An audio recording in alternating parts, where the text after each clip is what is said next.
I really like Stranger Things season 5 so far, but I do have some problems, so let's talk about them. And remember, I'm saying this out of love. Do not go around screaming, "You are like Papa!" out the gate. A lot of this so far feels a bit inconsequential. I say that in two parts. The first part being they are very afraid to kill a main cast member, let alone a beloved side character. You're telling me that both Karen and Ted survived that Demogorgon attack?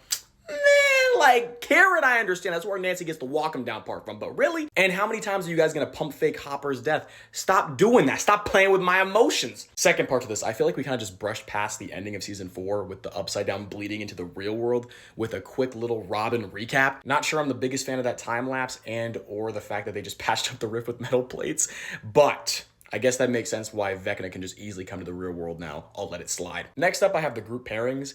Besides Will and Robin, which is an all-time duo that both benefit each other, the rest of these kind of feel like whatever. Like they've split up L yet again. The main OG4 are split up. And not only that, we have this group just doing random stuff. Minor grievance, but I feel like some of these pairings and dynamics could have been a little better. Next, I have Steve. Not in the sense of the Dustin stuff, because he's definitely in the right for having an attitude. I actually like the tension between them two. It feels like Steve is like this widowed father trying to get through to his son, but like Dustin's so closed off and like Steve wants to help, but he doesn't know how to. What I do have a problem with is that weird love triangle gimmick they're running between Steve, Jonathan, and Nancy.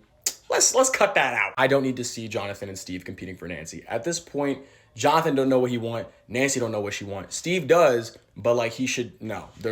This one's also a minor gripe. The dialogue, it can be very corny and cheesy at times, which that's kind of the point. This is an 80s based TV show, but like the dick is crazy. Hit the dick. Yep. Let's just hope it's not too hard.